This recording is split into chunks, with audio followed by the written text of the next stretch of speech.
لا إله إلا الله محمد رسول الله. How do you genuinely wish well for those who look down on you or spurn you? How do you interact with them in a way that gives them their rights while still upholding your own dignity and respect? How do you wish well for those who wrong you? I mean, wishing well for those who wrong you doesn't mean that you pretend that they did no wrong, right? It doesn't mean that you behave as if nothing happened. I mean, it's your right to prevent yourself from being harmed. So part of preventing yourself from being harmed is to create a sufficient distance between you and the source of the harm so that you are not harmed. Right? And sometimes that can be difficult to figure out, where don't try to do it yourself, consult. That this is what happens, how do I deal with it? And if you consult, this is one of the things that don't try to be resilient.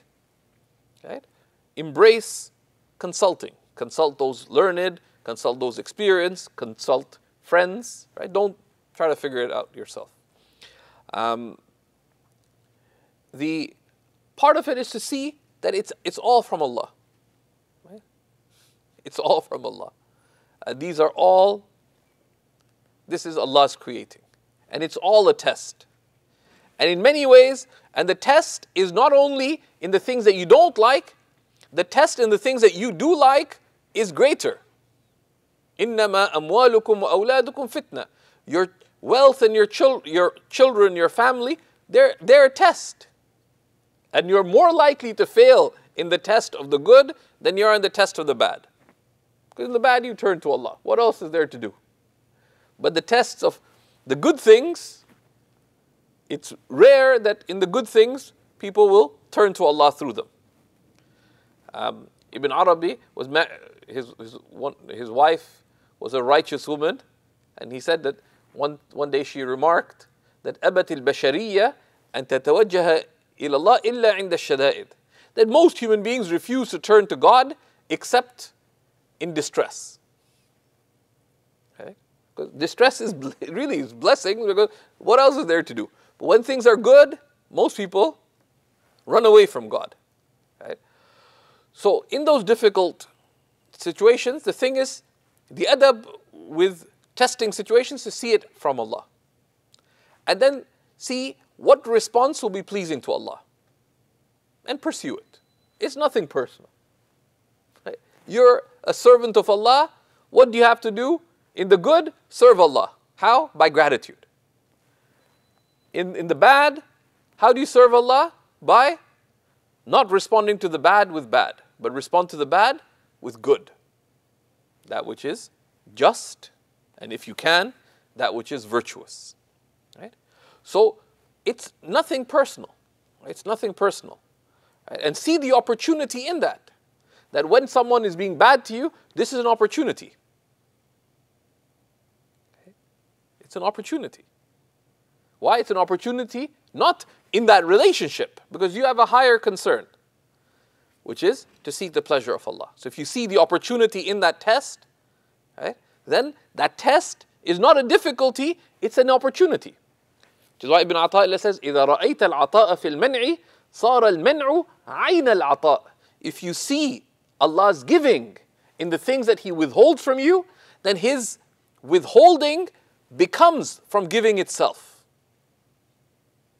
So see it as being from Allah, and it puts things in perspective. It gives it's a positive, this is a spiritual positive thinking. Right? There's a delusionary positive thinking where everything will be fine as long as you think it'll be fine. No, our positive thinking is with Allah subhanahu wa ta'ala.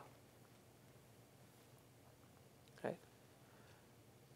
That even if it causes and you see this in the state of the Sahaba, even in the heat of battle, they weren't mad at the enemy or whatever. They were in unimaginable states of calm, of certitude. Why? Because it wasn't really about the enemy. It was about Allah subhanahu wa ta'ala. Right? It was about Allah subhanahu wa ta'ala. Right? That's the framework by which the believer operates. How do you achieve that? That when something testing happens, remember Allah subhanahu wa ta'ala first. Right? Remember Allah subhanahu wa ta'ala first. Right? The Prophet ﷺ taught a very brief dua al-haja. There's a longer dua al-haja, but there's also the dua of haja, or it's also the dua of making a quick seeking of guidance, which is Allahumma khirli wa khtarli. Oh Allah, choose for me and make the choice on my behalf. Right? And you can use that, the ulama say, when you're making choices. Sometimes you don't have the time to go and pray 2 rak'ahs and make istikhara. You ask Allah to choose on your behalf, but then how do you make the choice when you ask Him that? Allahumma khirli wa khtarli. Oh Allah, choose for me and make the choice on my behalf. By asking, what choice will be more pleasing to Allah? And in that, where is the good? Where is the benefit? Right? Because what is pleasing to Allah is what is good, what is beneficial in outcomes and in the way you pursue the outcomes. Right?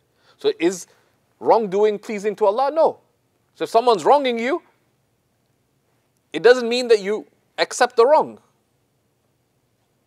But you ask yourself, how do you get out of this situation towards the good in a way that is good? That's a course of action that will be pleasing to Allah. Or ask yourself the question, how would the Messenger of Allah ﷺ respond in this circumstance? لا إله إلا الله محمد رسول الله